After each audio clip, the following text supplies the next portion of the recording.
All right.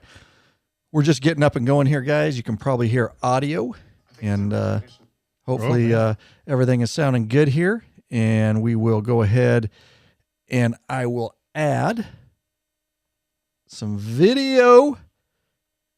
See my mug here, my beautiful mug. You can see Lurch there. Not so beautiful. Oh, I disagree, sir. Just look at that guy. It's like Humpty Dumpty sitting over there.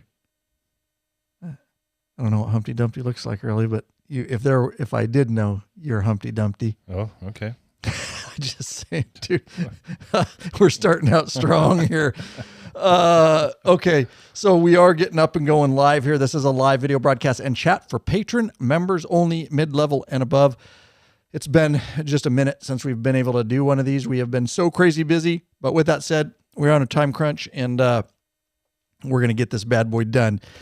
Already seeing some people in the live. MK Jake, hey, let us know, Scott Bogut there. Let us know if you hear and see us okay. Once we get confirmation that we are actually live, we will kick this thing off. Get this show on the road, Lurch. That's what I'm talking about. Nothing. It was good on my end. Let's see. Get this show on the road, Lurch. Yep. Okay. Everything's looking good. But of course, let us know. Yep. Yeah. Okay. Awesome. There. Yep. Thanks, MKE Jake.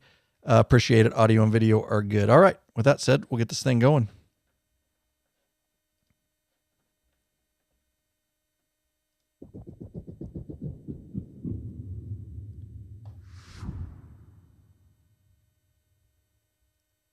What? Are you ready? I'm ready. Are you ready? There was some weird silence there for a second. I just wanted You're screwing with me? Yeah, I just want to stare you down. We're going to see how long it took me to look Correct. up. Okay. Yes, I was like, something waiting. doesn't feel right here. All right, guys. A lot of new stuff coming to the law-abiding biker store. Not coming to, is there? Well, and more coming. More coming. We're adding at such a rapid rate right now that we can't literally announce the stuff as fast as it's being added to the store available to you guys. We can get you the same stuff as any other online store, guys. We have access to the same wholesalers. And Lurch is pointing at the screen. And what that means when he does that, because you guys can see it, is he wants me to look at something, but he doesn't want me to look at that screen. He wants me to look at my screen. And what I'm guessing is Lurch is like, this is a perfect segue into a couple things that I put in the show notes. There you go. I was just making sure you saw those are in there. You were talking as if you hadn't saw it. So, okay. Yeah. Just today, just so you know, I'm going to let Lurch talk about these items, but I just wanted to mention real quick, get over to the Law Abiding Biker store, guys. We appreciate it. We're just a bootstrap company of bikers trying to help as many bikers as we can worldwide. We really, every single customer matters to us. We will take care of you. It's literally bikers behind the scenes just trying to get this all done and help you guys out. So that support is amazing. Again, same shipping times, same prices. We can get you anything the big boys can. We're just adding a lot of stuff over time. Guardian bells got added just this morning. So we've got an array of Guardian bells from the original Guardian Bell company. And so we've got those in there ready to go along with Guardian Bell mounts. And we got cramp busters now. If you guys don't know what those are, simple little plastic thing, flat thing that goes over your throttle, and it just kind of wraps up. So you can still work your throttle like normal, but you can also just rest your palm on it. So when your hand's tired, and even when if you have cruise, like we were talking, if you're riding in the back of a pack, you can't always set your cruise because you can't match it to the front. So you're there a lot. And Lurch still uses one, and you can just rest your palm on it and work your throttle, and you don't have to have your hand cramped, or, when it falls asleep, you can just rock it with your palm. And Lurch is very familiar at doing things with his palm. And so this feels very natural. It's wrapped around something, and he's just working his palm all the time. So as if you're not. Lurch has got big muscles. If you've ever looked, just built right here, it's like just solid muscle. No, he's just staring at me. Anyways, those products are added again over in the Law Abiding Biker store. Lurch wants to talk about a few more things in general. In general, we're adding helmets. We've got the Shoei Neotech, and we have some different ones in stock. We've got the Grasp, which is a white, red, and black. I got to see that today as you were pulling in. 4 colors to it. 3 that I recall. 3? At least that's what's listed on the it may have more, but it's listed as white, red, and black. And as today's the first day I got to see you riding with it. And we've been, for most of our riding careers, guys that wore black. But we're getting smarter. We've done some podcasts recently on how to be seen, not just lighting on your bike, but also maybe what you wear, the apparel. And the truth is, a matte black helmet, while it looks cool, doesn't always catch the attention of motorists. So your Shoei Neotech Grasp is red, white, and black, and it the white really grabs your attention, but the little bit of red matches your bike, so it's a beautiful helmet. So we got the Grasp, we got the Centauri, that's another one that has different graphics on it, and then we've got the solid colors of the Neotech. We just brought in an HJC modular helmet, a little more affordable budget helmet, and then we've got some half helmets in there. We're continuing to add more. Again, when we talk about these things, if there's something that you see that you want, contact us. More than likely we can get it for you. Yep, absolutely. If you see it online, pretty much we can get it for you. So we're adding them as fast as we can. So we just wanted to mention some of that stuff up front for you guys. So yeah. All right. With that said, let's do this thing, huh? Yeah, buddy.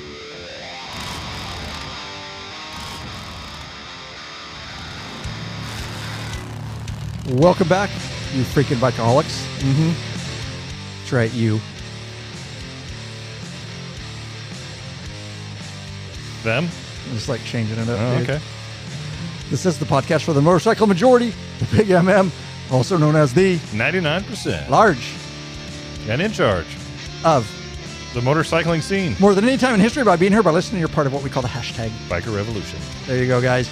We do have one question before we get started. What are you waiting for, bikeaholics? Mount up and let us take you on another wild-ass ride. There you go. Ryan Urlacher here, your host of the Law Abiding Biker Podcast, and your high-tech redneck. It's been a minute. We got to do it because we're live. Oh, yeah, it has been a while.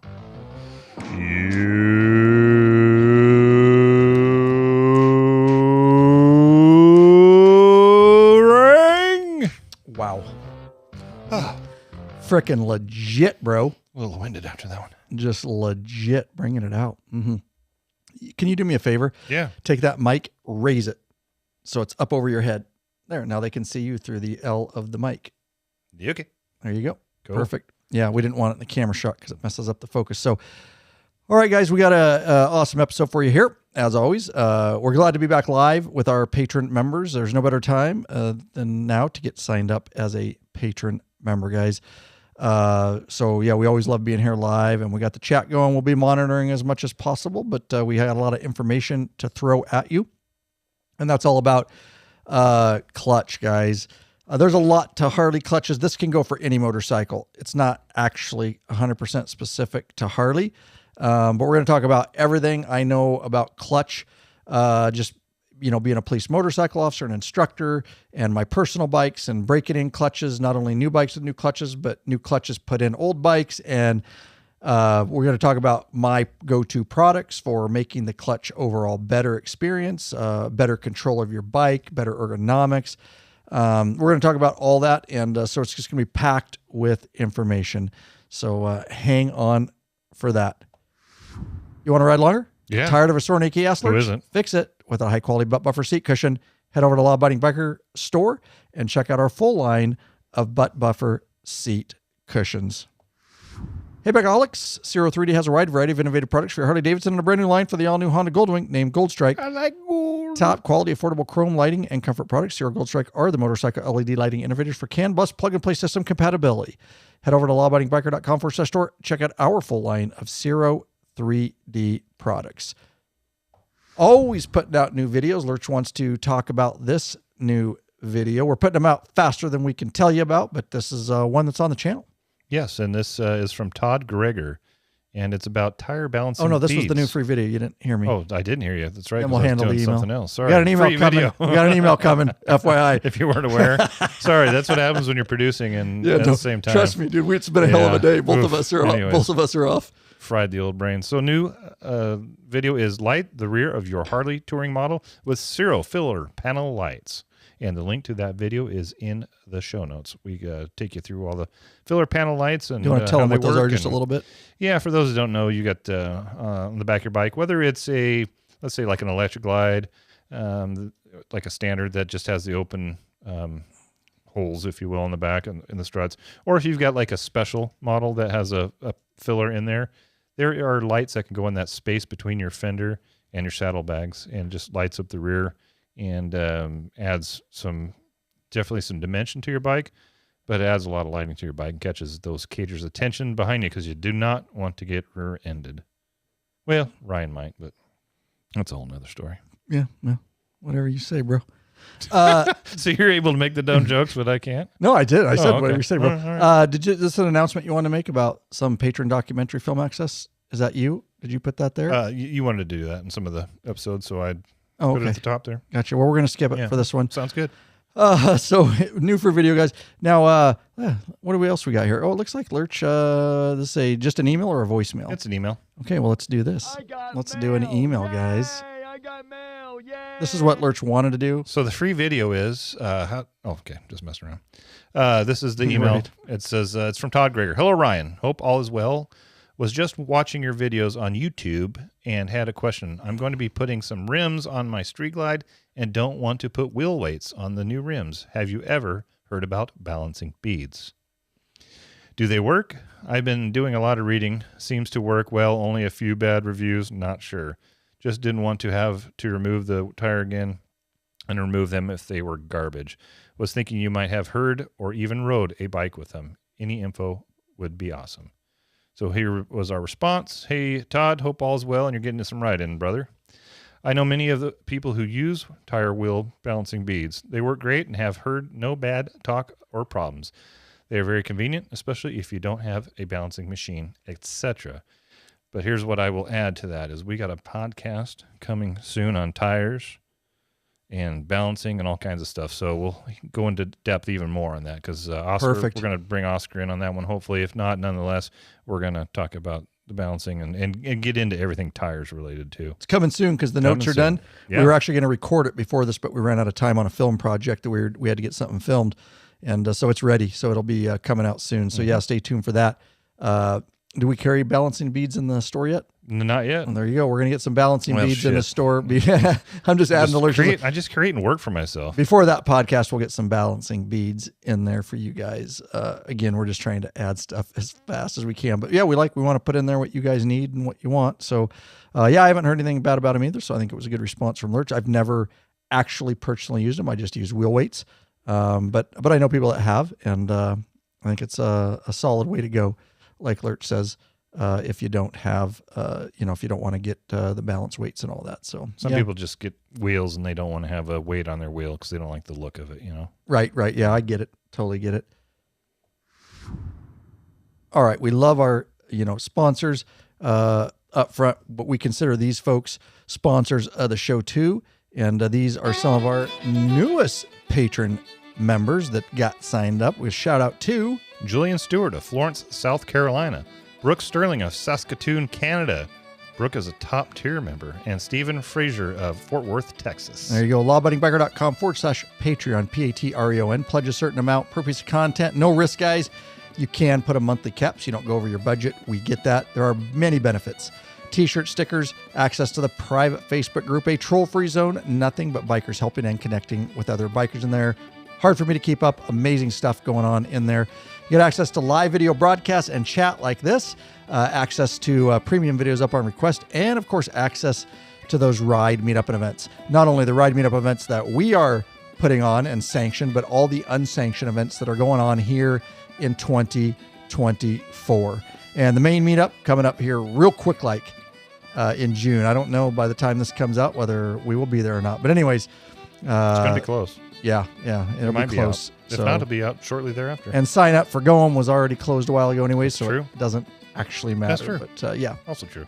We'd love you to become a member. We want to get to know you better. We want to get you access to the benefits and stuff. We want you here in the live chat like we're doing right here. So See about getting signed up. Again, lawabidingbiker.com/Patreon, Patreon.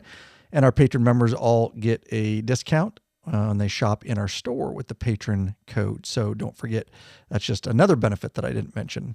Those were just the main ones. So yeah, with that said, let's dive into our main topic here. We've got a lot to talk about. Am I on the right episode? Oh no, I'm in the wrong episode, dude. Use that email. Do you see the episode I was no on? wonder. That's interesting. I thought maybe I'd use it in that one. Okay. So, just FYI. I'm like, why did I put the tire balancing beat in the tire episode? Dude, that is hilarious. And I got to switch to patrons. Exactly. And you got to change the email and all that. I'm just making work for Lurch here. You're a jerk. I don't even know where to start here. So let's start the conversation here. All right. So a lot of folks, don't really think a lot about, and then Lurch jump in and help guide this and ask questions. Hey, Bob Dawson's in there. See, I'm getting sidetracked. Graham Jenkins. Hey guys, for being in chat, bunch of you.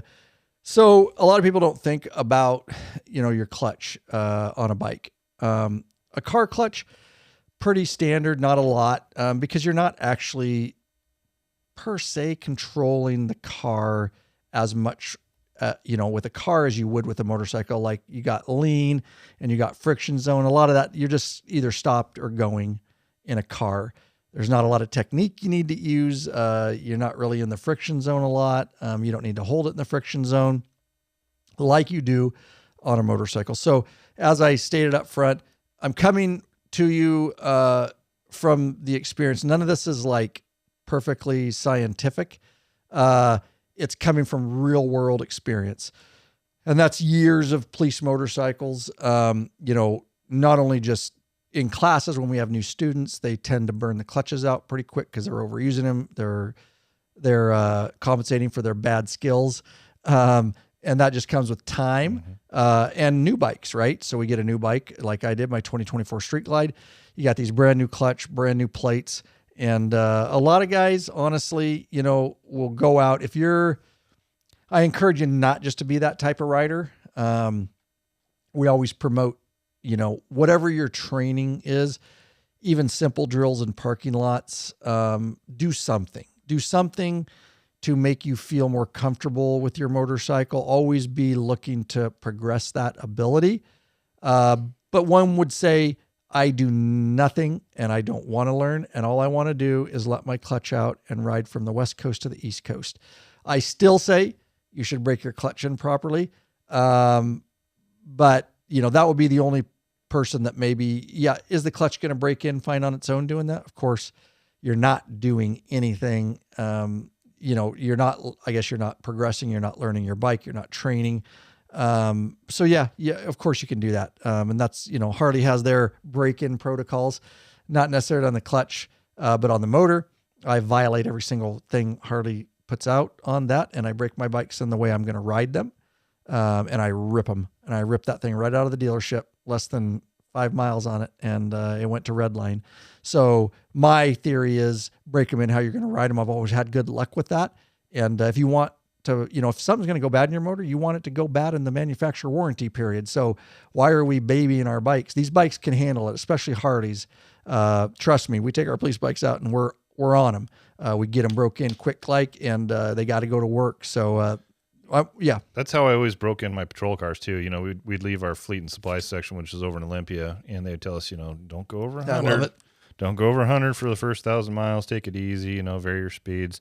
And I would just pound it all the way home because we had to come up over a pass and down a pass to get over here. And never had a problem, did you? I never had a problem. The only car I ever had a problem with was one that I got from another guy.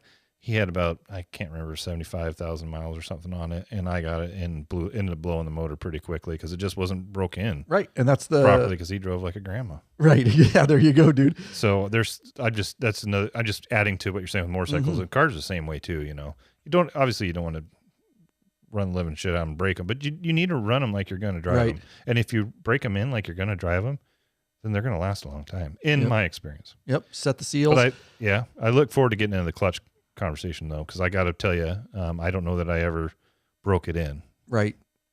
By the way you're doing it. So I'm looking forward to this conversation because it may change the way I'm sure it will change the way that I brake in my bike next year. Right. Well, there you go. Yeah, buddy. Yeah, you guys heard it here.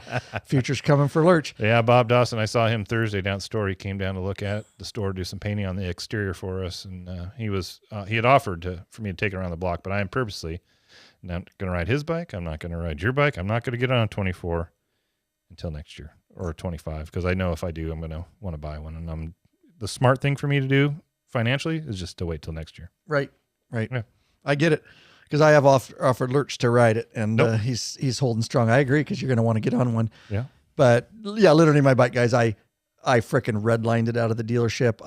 The first couple 100 miles were just floored, high RPM, way lower gear than I needed to be, just ripping it, because that's how I'm going to ride it. And these bikes handle it just fine, and zero problems with that bike. So, but do as you please. If you want to do all the listen to them, I'm like, they didn't even tell me, because they know that dealership. They didn't even tell me one thing about my, because they know I ain't going to listen to a freaking word they say. So I was out the door. They didn't even give me instruction on the bike. You know how they usually walk you through something, like, just give me the key. I'm out. All right. So, and you literally rode yours out the door. I literally rode it out the door, and then it immediately went into bar lock 360 turns. Yeah. They were just like, never seen that before. So back to the clutch, but I just wanted to say the clutch is a little bit different than breaking in the motor. I just do whatever I just rip it. Obviously, if you did that with your clutch, you're going to, and I've seen it in motor school, you're going to smoke your plates.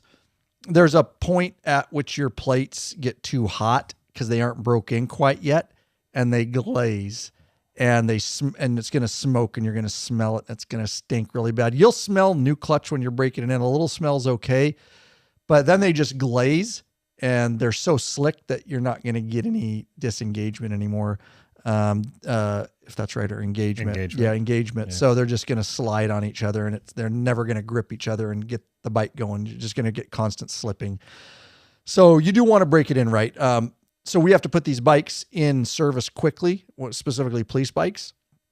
And so, like motor school, I have a couple students, one burns, a clutch goes out. Now that could have been a clutch that had lots of miles on it, because it's a training bike, and now it's just its life. So it's not always the student, just the clutches eventually will go out, especially, doing what we're doing is going to, as a police motorcycle officer, daily is going to reduce the life of what, a normal rider out on the street. Even my personal bike, of course, my clutch lasts a lot longer on my personal bikes, because although I still ride a lot, I'm not like every day, doing bar lock turns and all that kind of stuff.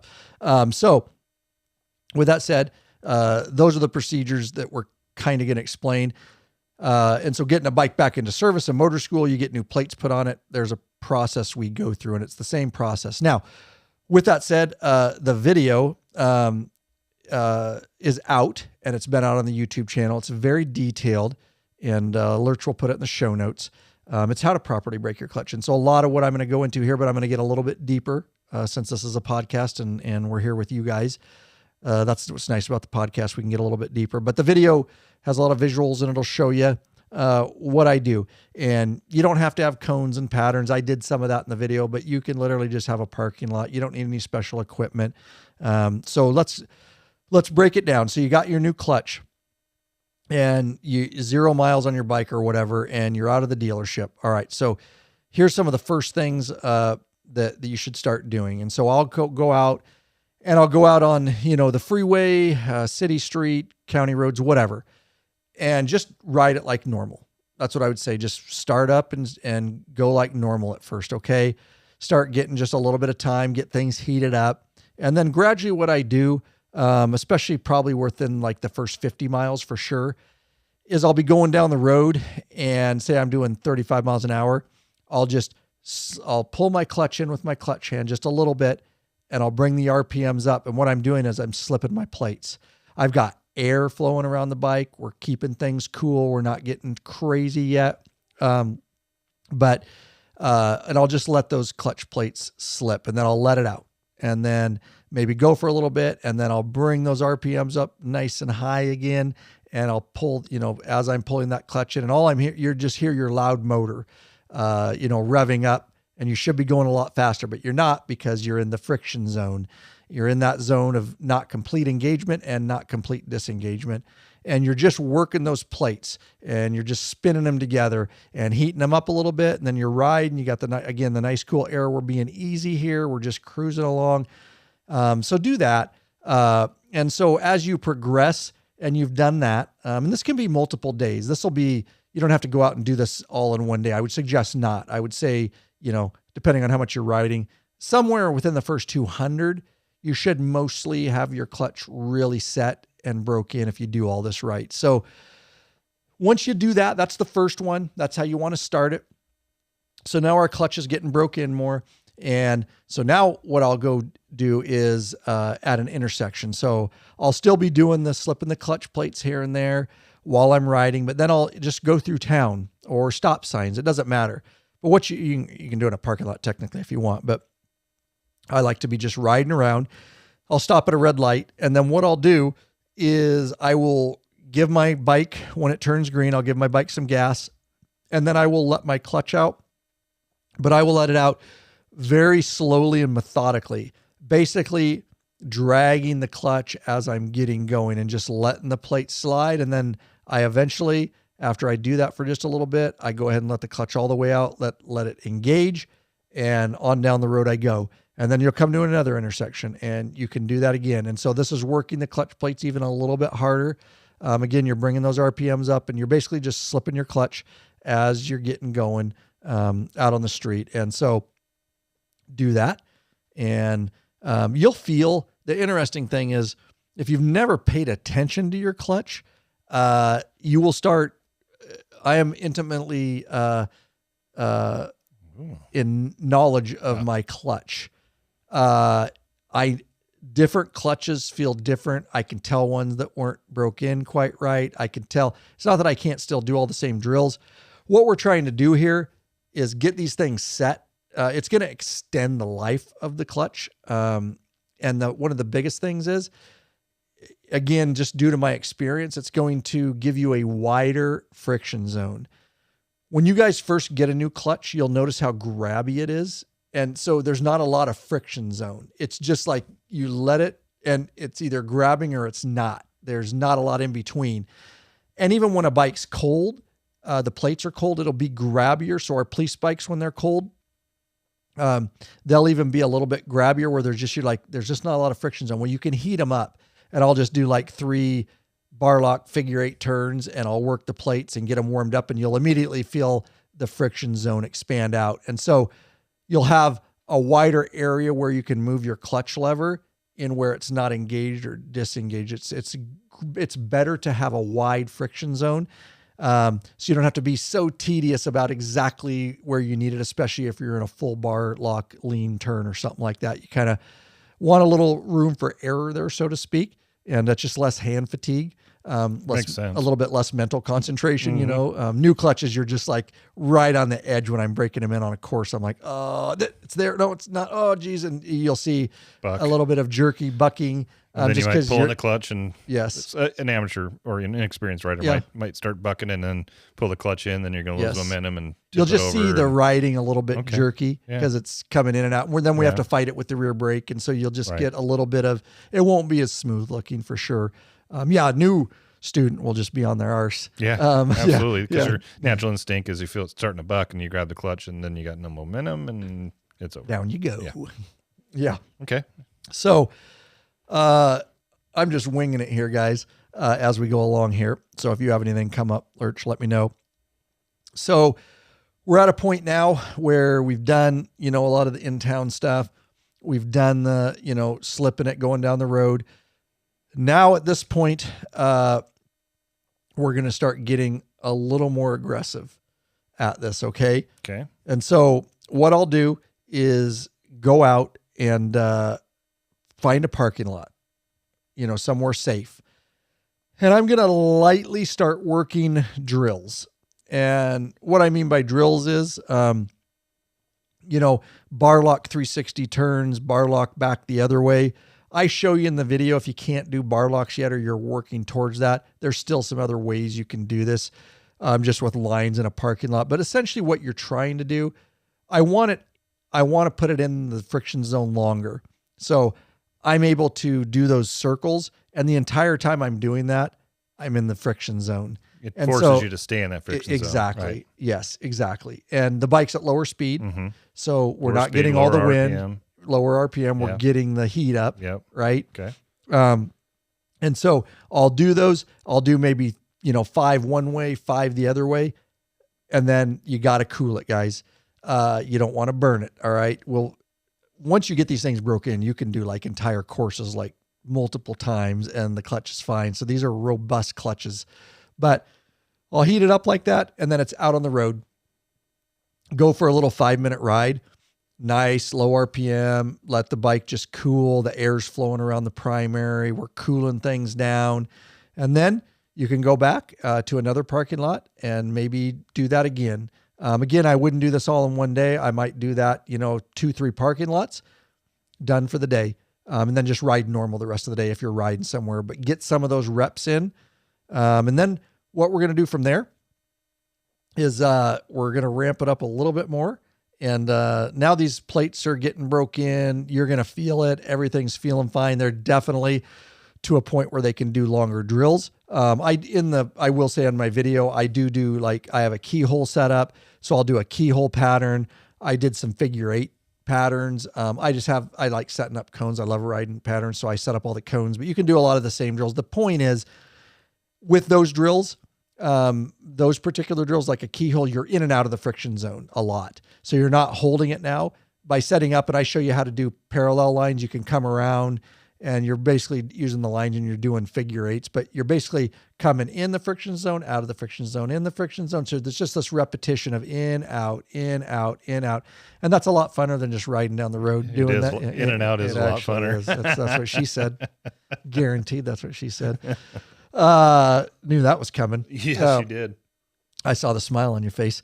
Saw the smile on her face. All right. I might be 50 years old, but that shit's still funny. If it's not funny to you, there's something wrong with you. It's not, dude. Straight up. And let me know if anything comes up in chat too. You betcha.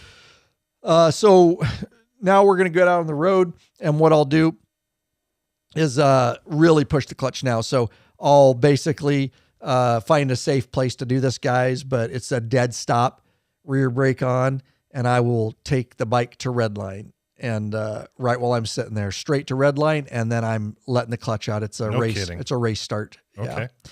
And my tire will peel out. You'll see it in the video. Woo, just even with traction control, because I've got it. You're just channeling your inner Kyle Wyman. Yes. Your inner James Rispoli. Somewhere in doing there, a start on a shoulder, going, Okay. do it. Yeah, that's exactly what I'm doing. Okay. And you'll hear it just govern, max out, and then I'm just letting the clutch go. That seems a bit extreme.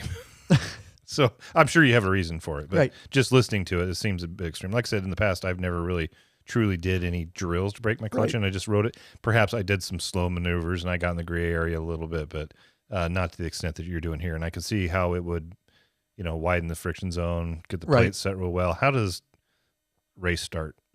Because it's doing the same thing as you're doing at the intersections at a low level. Now but now you're amping shit up. Yeah. Right. Now you're just dragging the fuck out of those plates because they can handle it now. Yeah. Right. Because if you're at red line. Yeah. So it's a good question. Okay. Excellent question. So you're just taking it to the next level because we got one more and we're even taking it to the next level. Okay. All right. Yeah. Okay. So now you're doing that. And I had to ask because I got to think the listening audience is thinking, holy shit, that seems a bit extreme. Plus it's fucking fun. Well, that's true. And, on a closed maybe course. I'm just doing it because of that. Yes. Or a side road where it's not too risky. But it's not really against the law. When I did it, I didn't go over the speed limit. No. I just stopped at 40. It's a 40-mile-an-hour zone. So, but it might get some attention if you did that in traffic. Yes. Attention, I did it out of traffic on a back road. So you don't have to worry about it, but yeah, be safe about it, guys. But that's maximizing drag on those plates because you're ready to just set. You're almost done. You're like, I got these things now. So do that. And then the next part is the final step that I do from there.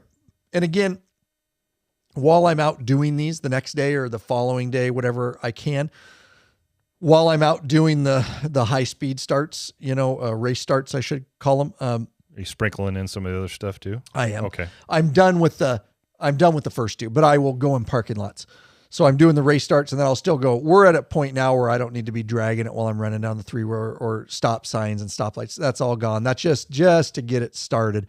But I'm running in parking lots, heating it up, doing 8 turns a side now. Really, you can start feeling it. The bike's hot. You can start smelling the clutch just a little bit, just really getting that going, and going out and doing these. And then I find a hill, a very steep hill, if you can. And I'll get on that steep hill and facing up, of course. And you guys get it. It's doing the same thing. And so you can just give it, you know, a lot. I won't give it full red line on a hill, just depending on how steep it is. But I'll get it up there and just let your clutch out. And you're letting it out normal. You're not going extra slow on this, but you know, it's a hill, so it's going to drag, right? Because it's trying to naturally you're going to do on a hill start, you're going to drag a little bit. Yeah, exactly. Sure. So drag it and just let it go. Do that 5 times, go right around. Remember, just the main thing is in between this is cool downs, is cycles. This is all about cycles and cool down and heat up and cool down and heat up. And from that point, you know, somewhere within 200 miles, it's done. You're ready. You can take that thing. I would take that thing out on a police course and ride it. I might not do 2. If it's a big course, I might still just do 1 and then cool it down, 1 full like course, right? Which is like, you know, takes us I think one of the courses is 2.5 minutes or is the fast time. So do that and then go cool it down. But pretty soon after you do that a few times, you're good. You can ride. But even when the bikes are all broke in, we're not going to ride a 2.5 minute course back to back to back to back to back. It's going to burn your clutch. So you have to have cool down periods when you're working them that hard. So let me ask you, the standard, you know, break-in service is 1,000 miles. Are you going to do your oil changes? Not your primary. You going to change that any sooner? Or are you still good? The break-in service is all 3 holes. Right. So yeah, I'll do the 1,000 break-in. So I guess my question is, let me rephrase that. Are you going to wait, or are you going to drain it early after doing this break-in? Oh no, I'll just wait till 1,000. You're still good to wait till 1,000. Okay, yeah, good question. Right. Yeah, I wasn't sure because it's a little more aggressive of a break-in than your average rider does, and so I didn't know if you would recommend doing an early flush on that primary. Yeah, no, drain and fill. But, I think you're golden, but it's a great question. Right. It's an excellent question. Wouldn't hurt if you did, I suppose. No, it's not necessary. Right, not necessary. In your experience. Okay. Nope. We did our police bikes, and in fact, I just took it in last week, 2 weeks ago for service on the 1,000 break-in, and we broke those. Everything looked good to go. Okay. Yep. All right. Good to go. So excellent question. So another thing I want to talk about real quick on cool down, one of the nice features of the new 24 bikes, the Select 24 bikes, Street Glide, Road Glide, with the whole new redesign fairing and everything, is they have a nice little feature, and I show you in the video. And basically, so you go out and cool your bike down. It's nice because then you come back to the course and you're going to do some more parking lot. And maybe you want to park the bike for a little bit, get some water in yourself, cool down a little bit.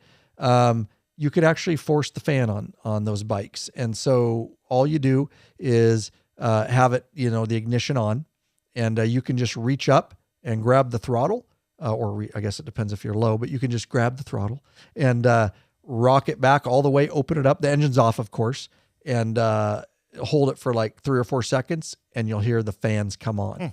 And it forces the fans, and so I'll just leave it sit there while I'm getting water, rehydrating, circulate air, let it keep cooling down, and then to force it off, it's the same thing. Rock your throttle, hold it for 3 or 4 seconds, and the fan goes off. Fire your bike up, and you're out on the course again. So that's a nice little feature that they added because they are water cooled. So they've got the fans, which is nice. And so you can utilize that fan. And it's doing a lot of what we're doing when we're out on the road, cooling it down, right? It's just forcing cool it down. Yeah, forcing air around the primary. You can feel it forcing around the engine, the primary, and all that kind of stuff. So yeah, nice little feature there. All right. We have got a lot. I'm going to see. We'll follow it up with some questions or anything I left out. And we've still got a lot of stuff to talk about, but we want to handle this right here real quick. Hey, Bikeaholics, searching for new and exciting motorcycle products? 3D has the products you dream about for your bike. Check out their wide variety of innovative products for Harley-Davidson and Honda Goldwing motorcycles. 3D's got your back with chrome and black parts, lighting, and other comfort products. No modifying, cutting, grinding, or welding for an easy installation. That equals less time installing and more time riding. 3D has a design team of riders with over 40 years of experience with passion for design and innovation. Ciro and Goldstrike are the motorcycle LED lighting innovators for CAN bus plug-and-play system compatibility. They pride themselves on great customer service. Got a question? Get in touch with them via email at sales@ciro3d.com or give them a call at 715-808-0027. Check at your local Harley or Honda dealership and ask for Ciro or Gold Strike parts. A new leader has emerged, so check out Ciro 3D's custom line of Gold Strike products for the all-new Honda Gold Wings. Better yet, help support us and head on over to the Law Abiding Biker store and check out our full line of Ciro 3D products.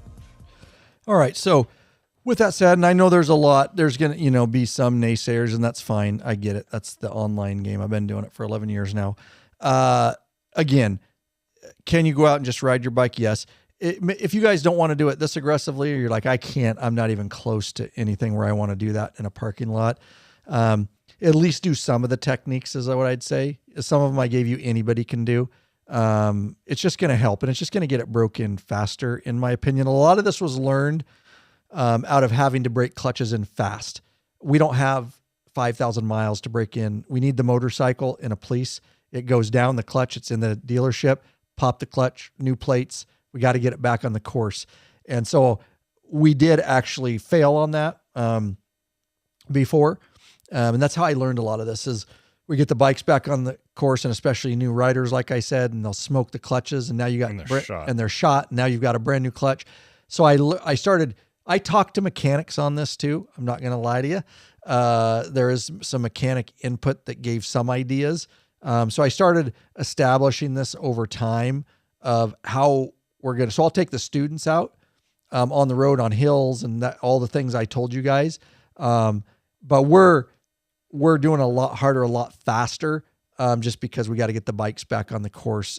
But it's pretty it is very effective, is what I will tell you.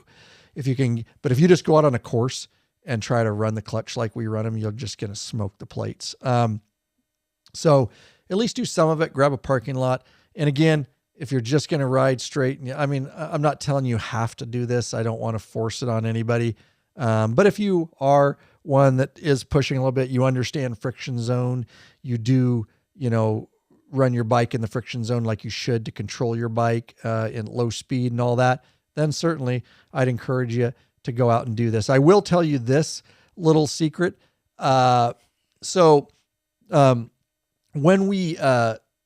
the stock Harley clutches are robust.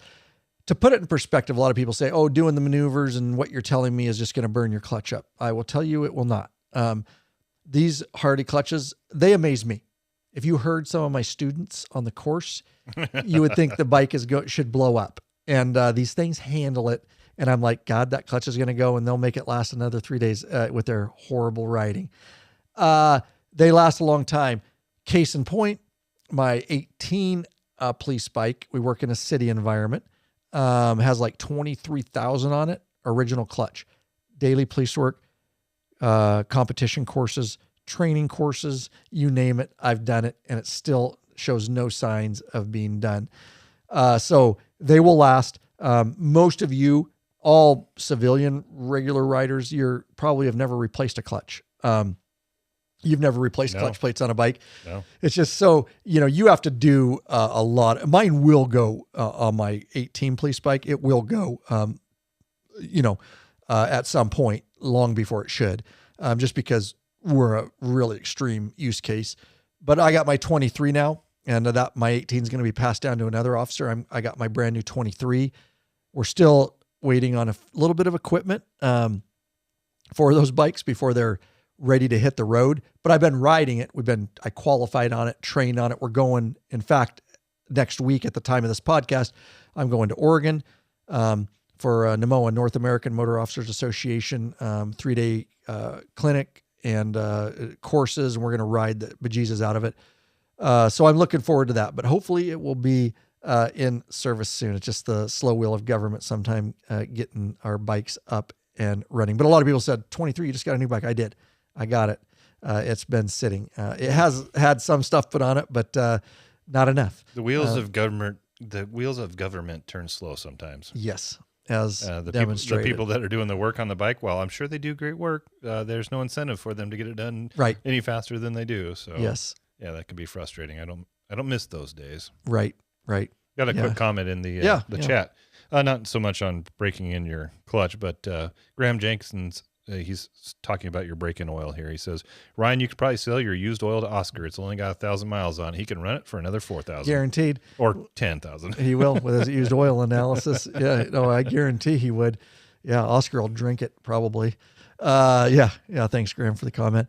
So that's kind of the overall clutch. Hopefully that makes sense, guys, on why I do it, how I kind of learned how to do it. And again, getting down scientifically, it's just, it's just based on real world experience. So, I'm sharing that knowledge with you. Oh, I was going to say one of the secrets that we got sidetracked on there. So when the clutch does go bad, I do, especially on our police bikes, it's hardly any more money to just upgrade your plates to the Screaming Eagle plates. They're even more amazing. The regular clutch is super robust, but we even get more life out of the Screaming Eagle plates. I don't have a lot of experience at this point at aftermarket plates other than, I'll just say, I'm going to say this. One of our police bikes got taken to a different shop, and that shop, I wasn't there. It was a non-OEM shop or non-Harley shop? Yes. Just a repair shop? Yep. Okay. Just a repair shop. All right. I wasn't there. Someone decided that it was okay to put a non-OEM clutch. I forget what brand it is. I don't want to, even if I knew the brand, I'm not going to say it. And that bike got taken out, and that clutch could not handle what we do with it like a Harley one, even trying to break it in. So it went bad, smoked it, and it was learned that you should put the OEM Harley Screaming Eagle clutch in it.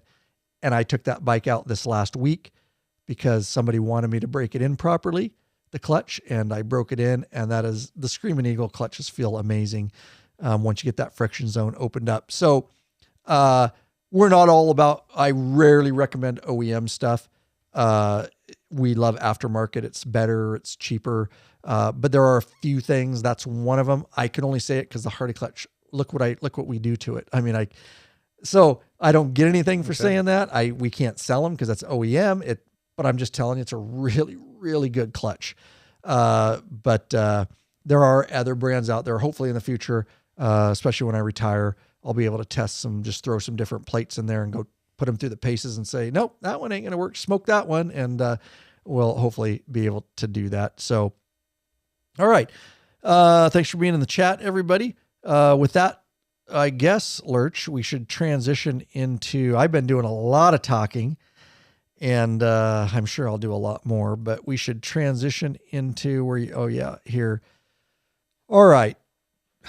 So we got cable clutches on 21 and newer Harleys now. Oh boy. Yep. I know you love them. Oh yeah. Just hate it. We've been down a lot of, I can go down a rabbit hole. I'm going to try to keep this succinct because, well, we are on a time crunch too. So definitely, I've said it before. If you're new, or it could be a first time listener, I know a lot of you are probably going to go, oh God, here we go. Not this discussion. I'm not going to rant. I'm going to keep it very objective and pithy here. So hydraulic 14 to 20 bikes, guys, it just is, again, just based on my experience and what I do and daily police work on a motorcycle, hydraulic is by far superior. And especially if you break it in correctly and get a nice friction zone. Yeah. Totally. Yeah. There's less hand fatigue. They're easier. The friction zone is all the same. I can jump on any bike that has a hydraulic clutch on a Harley and it's exactly the same. The friction zone is in the same exact area. Cable clutch, you need an internal adjustment. There's an external adjustment. They're constantly getting out of whack. You got to fix them. They're actually more pull, believe it or not, on a Harley specifically. I know there's other bikes that it's not the case, but Harley specifically, the way easier. We were down in California, backed up traffic, cable clutches cause a lot more hand fatigue. It just is what it is. Hydraulics were a robust clutch. They're more expensive to manufacture. We're not sure why Harley went back to cable. That's the case. A lot of people believe it's to save money. They say it's because of customer feedback. I find that hard to believe, but I don't know. I didn't do those polls. Nonetheless, we're left with what we're left. So, but with that said, you could even make a hydraulic clutch system a little better too. And we're going to talk about some of the products. And in fact, we did it today. That's one of the videos we were filming that will be coming out on the channel. So we've learned a lot with the cable clutches. There are ways to make it better. And we're going to give you some of what I'm using, not only on my personal bike. They're mandatory upgrades for me. Any bike I get, whether it's my police bike or personal bike. And once you do these upgrades, you will never go back. I guarantee, because you don't know yet what you're missing till you feel them and understand why we're putting these particular products on our bike. All of these are available in the Law Abiding Biker store, of course. That's what we do a lot in the Law Abiding Biker store, is bring stuff that I have tested and tried and recommend. And I know bikers will be happy with it if they use it. And these products are those products. We're using them. We've tested them. They were worthy of bringing them to the Law Abiding Biker store and putting them in stock. So we will go through some of that. With that said, Lurch, I'm tired of talking. You're going to have to keep just a little bit longer because I'm trying to find an answer here. Oh, what's the question? Do the Screaming Eagle clutches have stiffer springs? I don't know, but they don't feel, you won't. Well, here's what I'll tell you. You won't know by the lever pull at all. And when I'm looking at it, it just kind of depends on what all you have to replace. Like if you get just the clutch plate kit, it just comes with the plates. It doesn't come with springs. Right. They just replace the plates on us. Yeah. But there are some kits that you can get that come with the springs. So, let me see what it says here. Design fit works. Easy says. Provides 11% more clutch surface area for greater power handling capability.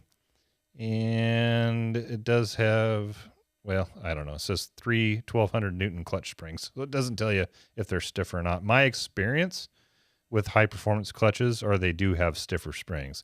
That doesn't necessarily mean on a hydraulic clutch you're going to feel it. On a cable clutch, you definitely will. Like I know when I upgraded clutches in my Mustang, I had a 6.6 Mustang and put a performance clutch in it.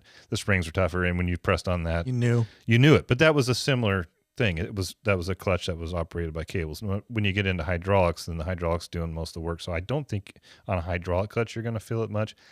On a cable clutch, you may feel the stiffer springs. And with that said, do whatever you want. I'm just telling you what we do on the police bikes, and I keep it simple. Is we just upgrade to the Screaming Eagle plates. That's it. Plates in. Just leave everything else alone. Just the plates alone. I mean, look what we're doing to them and what we're getting out of them. There's no need for me to go searching for a high performance clutch. That's about the only reason you want stiffer springs. Maybe you put a big bore kit on it or something. You push the horsepower up. If you're doing, if you're doing all that, I get it.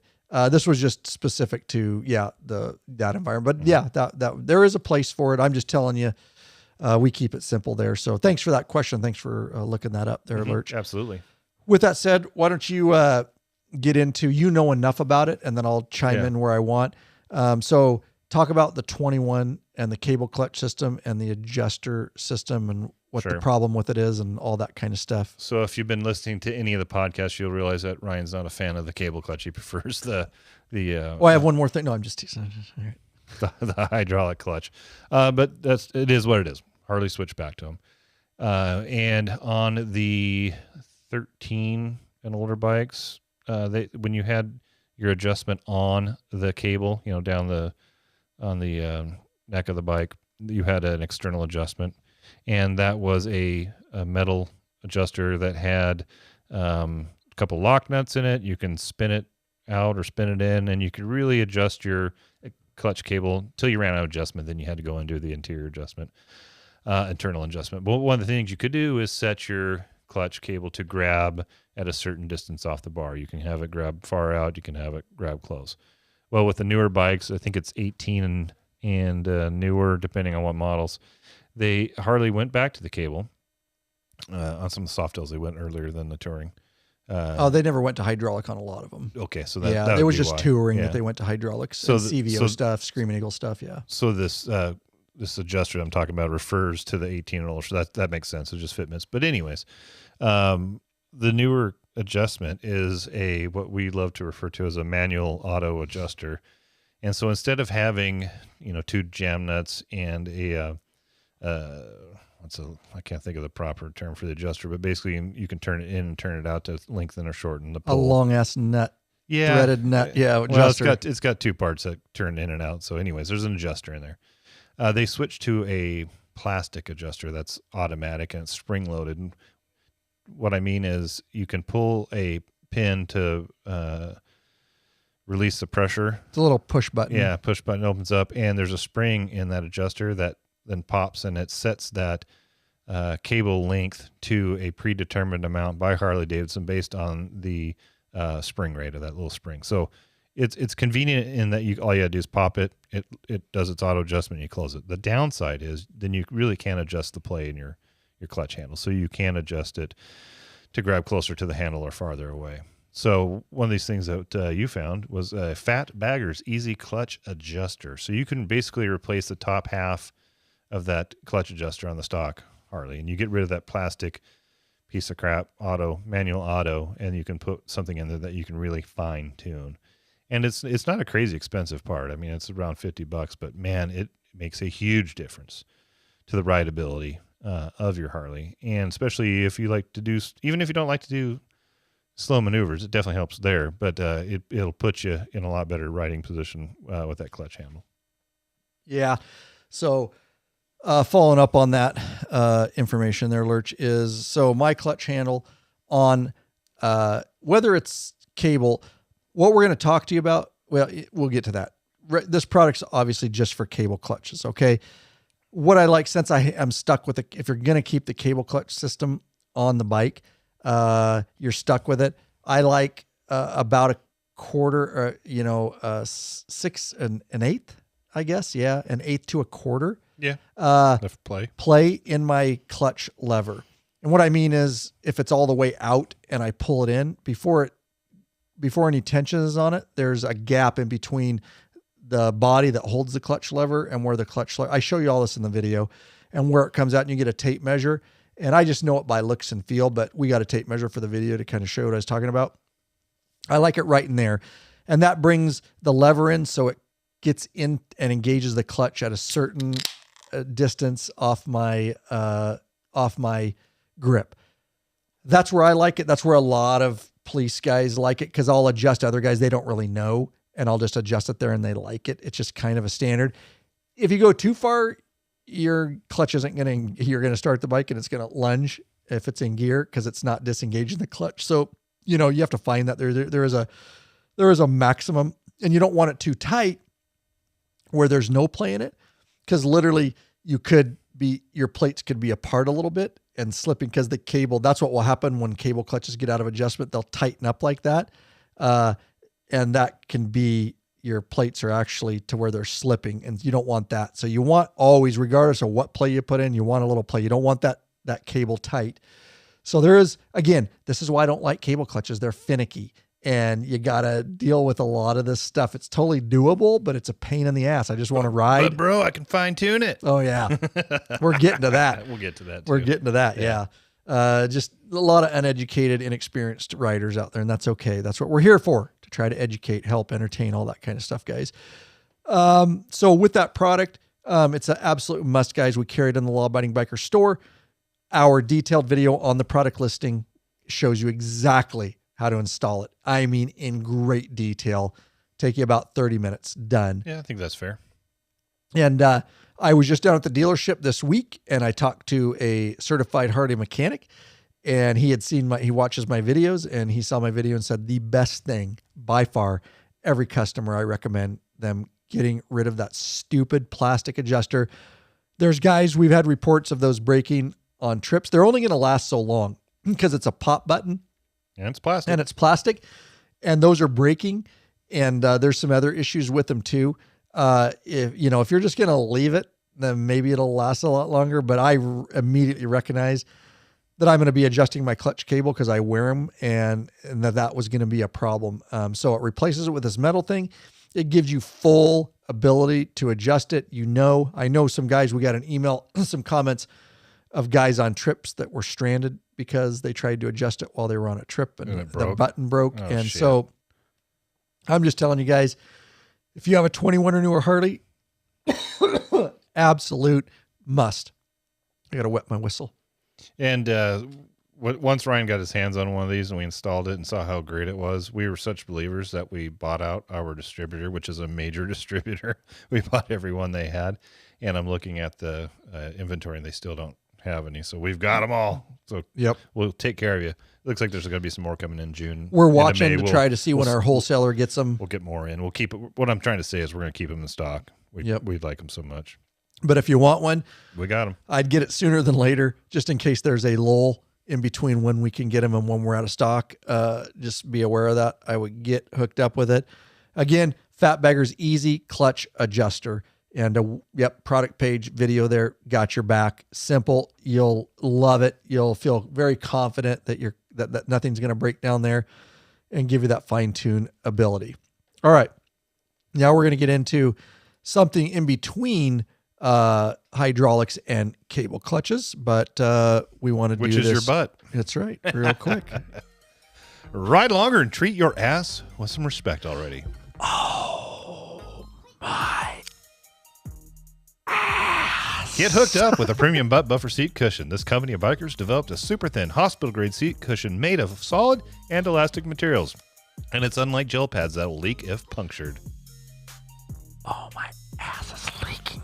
The butt buffer is designed not to slide around your seat, fits all motorcycles, installs in seconds, easily cleans, and helps dampen them damn vibrations. Oh, I like vibrations. With plenty of models to choose from, they assure you'll have a comfortable ass when riding. Head on over to Law Abiding Biker Store and check out our full line of butt buffer seat cushions. You held pretty strong there. Not Love too my bad. butt buffer. We're heading out in too. June, East Coast. Guarantee my butt buffer will be on there. No doubt about it. And if we haven't mentioned this in a while, when we say hospital grade, it was designed originally for people that were bedridden for long periods of time in the hospital to keep those pressure points away, to keep bed sores from happening. And this company got smart and went, you know what? I think we can put that into motorcycling, and it's a much more robust material, and it takes those pressure points away. Are you going to have a sore ass a little bit if you ride all day long? A little, but it's not going to hurt like it used to because it's going to take those pressure points away, and it's so convenient. You can roll it up, throw it in your saddlebag. It's great. I love mine. You can just adjust, just to move your weight just a little bit, and that hospital grade material takes the pressure point out, and so you don't have to like lift up and readjust or go back. You just small little moves, even movement, and that's like day 10. Yeah, of 400 or 500 miles a day. So they're amazing, amazing guys, and I don't care what seat you have.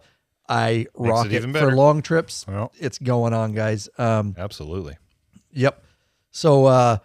So let's talk about what Lurch said a minute ago, alluded to is, get a lot of guys, I like the cable clutch because I can get exact adjustment. Well, you can't now because they have a plastic adjuster. So let's do a buzzer. So now that you're wrong there, let's just tell you that you're going to need a Fatbag. If you have 21 or newer, you're going to need a Fatbagger's Easy Clutch Adjuster. And then you can adjust your clutch cable where you want it. And then the person says, well, that's exactly why I want hydraulic, because there's no way to do that. You're an idiot. You're wrong again, because we have products for that. And so whether you have, let's talk about hydraulic first. This product will work on either hydraulic or cable. I put it on both. I'm putting them on my 24 Street Glide, and I'm putting them on my 2023 Police Bike, okay? And that is our awesome PSR levers. All right. Clutch and brake levers, guys. We're specifically obviously talking about clutch here, so we'll kind of focus on that. So with a hydraulic system, that's the argument. I don't like hydraulic because I can't adjust my clutch lever. I need that little Fatbagger, all that. These are amazing. These PSR levers, they are the best. I have tried some other brands. I'll talk about one of the brands I tried in a minute. But by far, these are the go-to, and that's why these ones and nobody else made it into our store.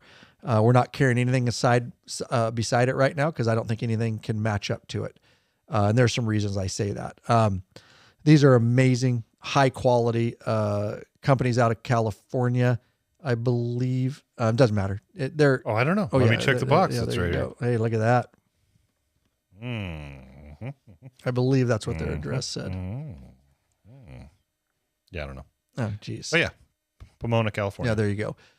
And so they're manufacturing these things. We're going to break down the different models for you and some of that. But what it allows you to do is throw this clutch lever on a hydraulic, one of the hydraulic models up to 20, and I've been using them for many years.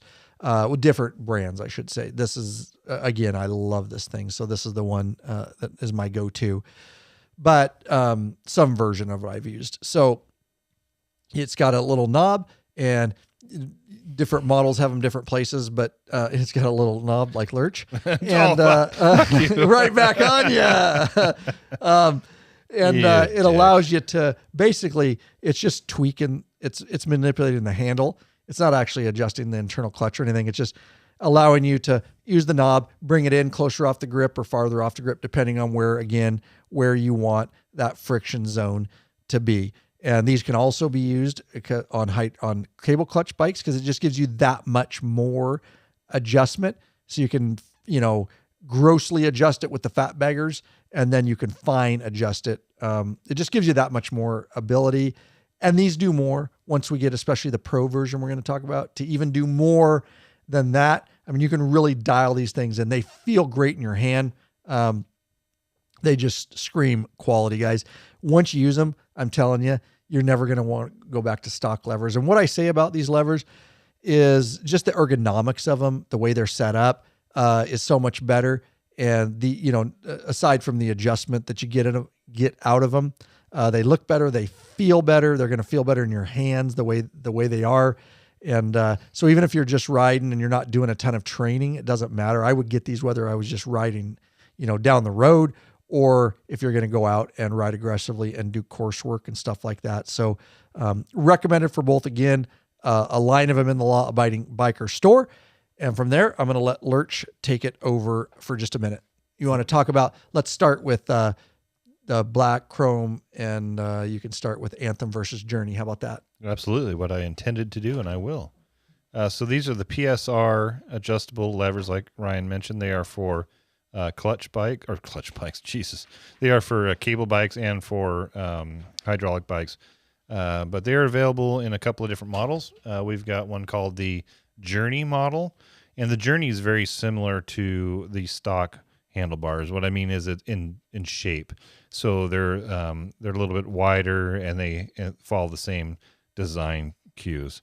Those are available in black, they're available in chrome. You can get just the clutch side if you want, and then it'll somewhat match your stock Harley brake lever, but we do recommend getting both, because then you've got two adjustable levers. They look exactly the same.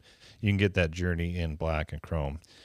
Then there is the Anthem model, which is more streamlined. It's not as thick, it's not as chunky, it's much straighter, very trick looking, and it actually feels really good, to be honest with you. And you can get that Anthem in just the regular Anthem model. Again, black, chrome. You can get them for cable bikes. You can get them for hydraulic bikes. I really do like the look of those, and I like the feel of them. They look custom. When you look at them, they look custom. They don't look like a stock Harley lever. But what's really cool is the ones that we just put on your police bike, and we'll be putting some on your personal bike, is the Anthem Pros. And you wonder what the hell makes it a Pro model. Well, here's what it is. Black only. Oh, yeah, it's true. They're a black only option on the Pros. Black only. There's going to be some colored pieces that you can get on them here in the near future. The wheel that turns the lever in and out, and the end piece that slides back and forth, so you can get a little bit of color on it if you'd like. Currently, we just have the black. But what makes them the Pro model is they've got a sliding piece on the lever that, if it's all the way out, the length of the handle is very similar to stock. Or you can shorten it all the way up and have shorty levers on it. And you can use 2 to 3 fingers depending on your hand size. That's what she said. Yeah, exactly. Oh, that was just out right there, bro. And the dial, instead of it being a big star dial on top, which makes larger moves with each click, it's got a dial that's basically it's a screw that's going into the threaded bolt, and it's micro clicks, so you can get a lot more adjustment with those. A lot more in between instead of such gross adjustments. Right, exactly. And then there's something that's kind of strange, but I can see it if you're a stunt rider or you're doing a lot of standing or something. You can actually take, and I'm going to try and put this in visual terms for the listening audience, but for those watching on the YouTube, you can actually take the lever and it'll pivot up. Did you bring one in here to show them? Do we even have one? I don't even know if we have. Actually, we do, but they're out in my car if you want to go grab one. Oh, no, There's that's some out right. there. Yeah, no, that we put it on your bike. And yeah. I threw the That's other fine. ones out in the car, and this is an empty box. Gotcha. But the lever actually angles up, and it seems like something would be strange. Why the hell would you want to do that? It won't go down. It'll just go flat or even with the handlebar of the grip, I mean. But you can actually turn it up to like 90 degrees, which is obscene. I don't know why you do that, but you could actually turn it up just a little bit, especially if you're standing up or you're doing stunts, or maybe you just want, oddly enough, just Your putting up a hand's little weird, bit. or you have hand cramps, or yeah. You can put up just a little bit. It feels like it actually reduces the pull a little bit. I agree, because you're pulling up a little bit. Exactly. Yeah, right? Maybe that's what it is. Theoretically, Instead of pulling into the grip, you're kind of pulling up Right. too, where your hand naturally is. Obviously, if you're gripping something, it's going to kind of be stronger for pulling it up versus straight back. Anyways, a lot of adjustability on the Anthem Pros. Yep. And that end piece that Lurch was talking about is the part that will be colored. They're going to be coming in. We'll have them in the store if you care. I just have black ones right now. But that end sliding piece you can take off and put a colored. So just the end sliding piece, which is about that long, will be colored. And then obviously the adjustment knob, like Lurch talked about. Obviously, I use the Pros. They have so much more micro adjustment. And so obviously for what I'm doing, I like that. The others are great levers too. Just a little bit more gross adjustment, probably be fine for most people. And you can get those in chrome or black if you care. I don't really care. It's a fairing bike. We all think people notice all those stuff on our bike. When's the last time you actually noticed somebody's clutch lever? You know, so I don't really care that it's black. And on the color would be fun. That's all that is. On the stock bikes, they're not even necessarily chrome. They're just kind of a polished aluminum aluminum. You know, they're kind of a cheap material. They're honestly pretty ugly. They are. If you really. actually focus in on them. them. If you look at them, they're kind of attractive. Next to these, you're like, oh my God, Harley's stock clutch levers and brake levers are horrid. And on the brake lever, you mentioned a little bit. Absolutely. Having that same micro adjustment or even the grosser adjustments on the other levers is amazing. My 24 bike, Harley, came with, finally, it comes with actual adjustable brake lever. But it's very gross adjustments, And so having that, I'm even replacing my 24 with the stock, even though, because it's not fine enough for me. It's not fine-tuned adjustment. And definitely when I'm threshold braking and emergency braking, just the more comfortable you are with your bike, the more confident you're going to be. And if things are where you like to brake, where you want the brakes to engage, maybe is in closer to the grip, because, you know, I'll be braking with one or two fingers if I'm, you know, course work, or if I'm trail braking, higher speed.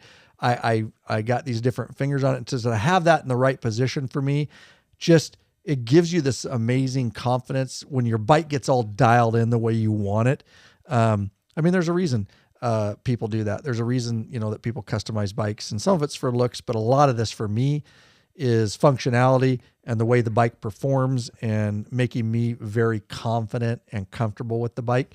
So you don't have to think about things so much. And so, yeah, I think the brake lever, do what you want. But I definitely, if you can swing it, I would add the custom brake lever with it. I'll add just a little bit to that. You know, going back to what I said with the Journey in the chrome or the black, you can get that on just the clutch side, and it will look very similar to the one from the OEM on the right. But if it's an older bike, it's not adjustable. If it's a newer one like yours, it is adjustable. But is it going to be the same type of adjustment? Meaning, if you were to buy the set, then you've got similar levers on each side, and you're going to be able to adjust them the same, so that they're the same distance away.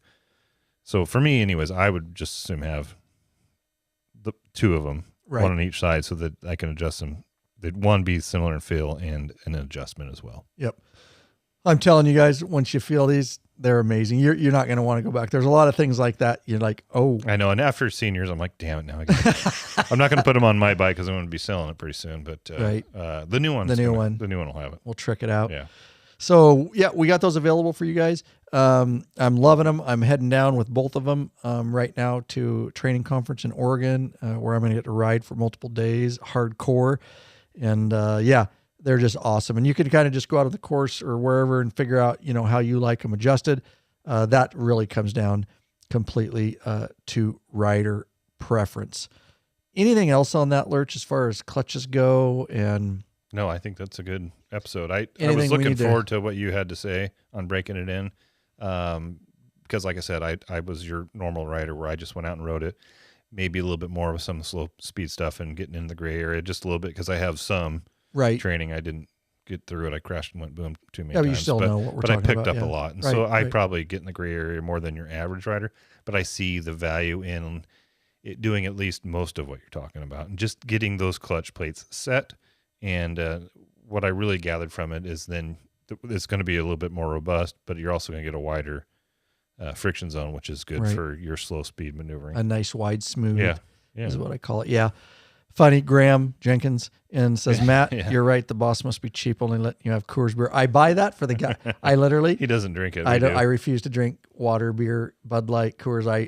If I'm going to invest the calories, it's going to be like an IPA or something. But anyways, I got that for the guys. Yeah, I don't And some of them mind drink it. I Yeah, grew no, up, it's fine. I grew up on Coors Well, I Light. did too. don't And then mind I finally didn't have to buy Coors anymore, and I'm so not, I don't. I'm not snob. I'll drink either. I am definitely a beer snob. No It's doubt. still about it. early in the afternoon, evening, and so That's why I still did something like this, which is fine. Still not a Coors Light. a light IPA. Yeah, a light IPA. Ooh. There you go. There's just for everybody out there. There's a beer out there called All Day IPA. It's a very good IPA, but it's not as many calories and not as much alcohol in it. Nice. Look for that one. They say false advertising, you can drink it all day. So, anyways, interestingly, I'll close this up. Bob Dawson is in the chat, and it was funny because he just got a brand new 24 Road Glide. Remind me to tell you something about Bob's I bike. will. Yeah. And I was texting him. I texted him. I said, because I saw it in Facebook, so I threw him a text. I'm like, "Hey, Bob, nice new bike, bro." And he's like, "Yeah, I was here, and I was over on."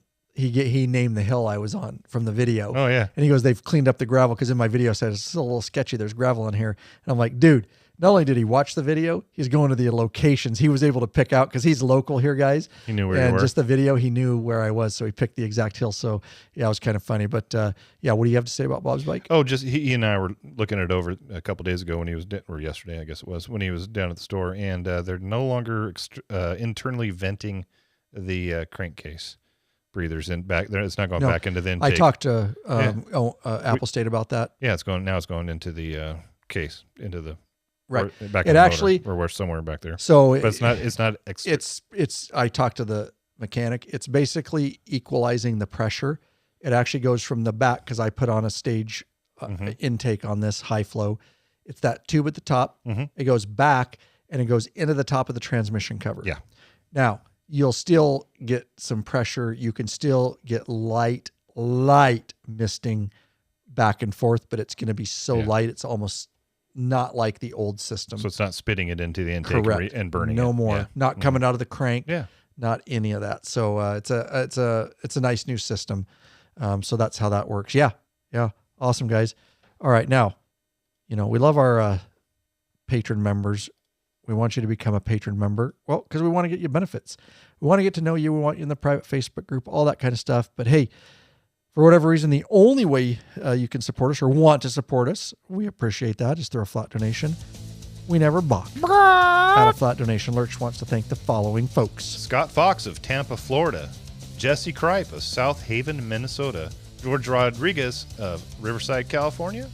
Leonard Blake of Las Vegas, Nevada. Brett Larson of Scotia, New York. And Michael Nielsen of Olympia, Washington. Ooh, Olympia. Hey, thanks, guys, so much for those flat donations. Lawabidingbiker.com/donate.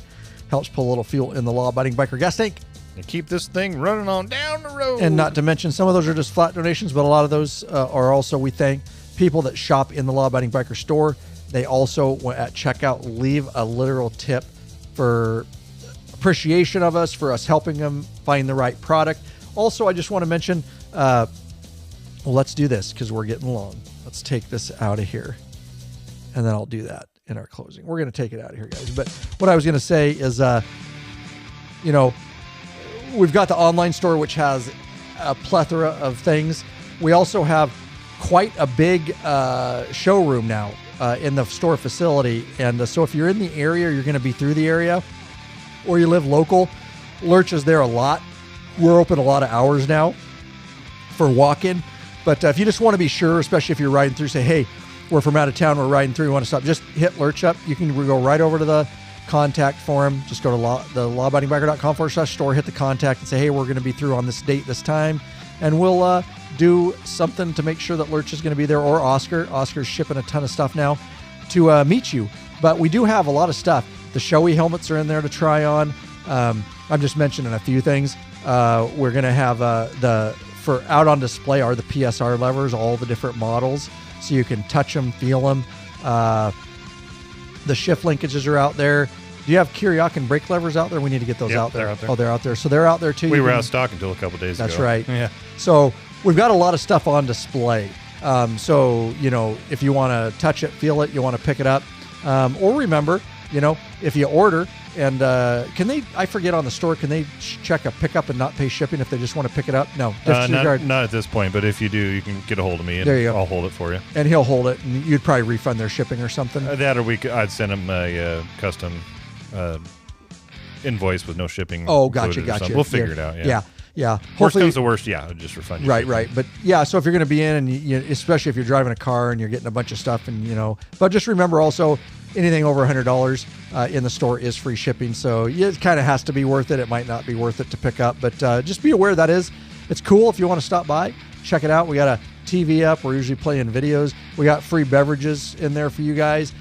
Tons of catalogs, drag specialties, parts unlimited. We got racks. We got so much stuff coming. Just grab and go stuff. Octane boost and Guardian bells, and then we're adding cramp busters, tire gauges, gloves. We're bringing on. We're going to start bringing some gloves on. So we're growing faster as we ever have here in 24. As far as the store goes, everything else is just trucking along too. Have no doubt about it. I got more videos than I have. The Shoei helmet review is supposed to be done already. And instead of doing that, I was adding Guardian bells to the store this morning. Okay,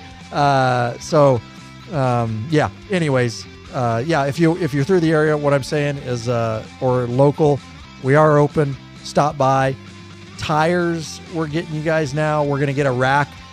We can ship those to you. Don't worry about it. But if you're local, we're gonna have some tires in stock, and just really beefing up the walk-in part. It's going to be a true biker. We've got some ideas about things we want to do, decorating and things like that. So just kind of make it an experience. What's that? Stripper pole. Stripper pole's coming for sure. And we're trying to get a good stripper. Kind of hard to find in Yakima. It is. Right now on my own, OnlyFans page, we can only get toothless ones, which might be fine. For a lot of you out there. I mean, I know a lot of our listeners, but we'll try to get some with a full set of teeth. Anyways, guys, we appreciate you listening. Nothing wrong with the gummer. There isn't nothing wrong with the gummer, guys. All right. Thanks for being here. Thanks for being in the chat. We love y'all, I should say. And we will catch you on the next one. Hit us up if you need anything. We're here to help, guys.